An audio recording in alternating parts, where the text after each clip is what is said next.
คำถามจงอ่านคำพยาแล้วตอบคำถามลุมนี้อุปสนหัวขวัญเจ้าลาสานักปราชญ์แม่น้ำใหญ่หัวคำน้ำเสน้อยบวกหมูสั่งพากันตนลงห้วยหากินแดนต่อสร้างบ่ขึ้นโคกกว้างหาสร้างคำแพงคำพยานี้ถ้าอิงใส่หลักคำประจำบอนมีวรรคใดแดเฮาสิแก้ด้วยวิธีใดต้องฟังคลิปนี้ให้จบสบายดีน้องๆนักเรียนหมดทุกคนมื้อนี้ก็มาพบกับอาจารย์ดวงมาลาคือเก่ามื้อนี้อาจารย์จะพาพวกน้องไปแก้หัวบทสอบสิ่งนักเรียนเก่งสันม.7 ซึ่งตอนนี้เฮาก็เดินทางกันมาฮอดใน EP ที่19แล้ว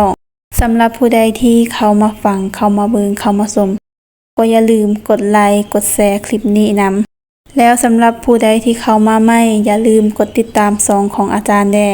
และสำหรับผู้อาจารย์ท่านใดเนาะที่ว่าสนใจบทสอนชั้นมัธยม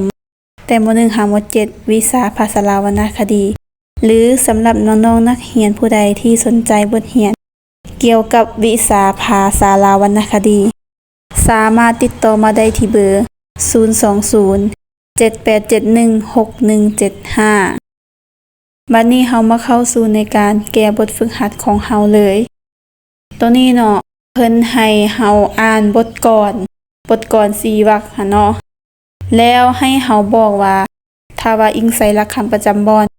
มันจะมีวรรคใดแด่ก่อนที่เฮาจะไปแก้แบบนั้นได้เฮาต้องรู้ความหมายของคำว่า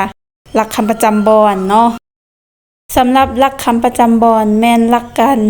เนื่องเสียงที่มันก่อไก่กันของบทก่อนเนาะซึ่งหลักคำประจำบอนของเราก็มีอยู่ว่า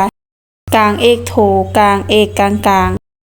กลางกลางกลางเอกกลางกลางโทกลางกลางโทกลางกลางกลางเอกกลางเอกโทกลางโทเอกกลาง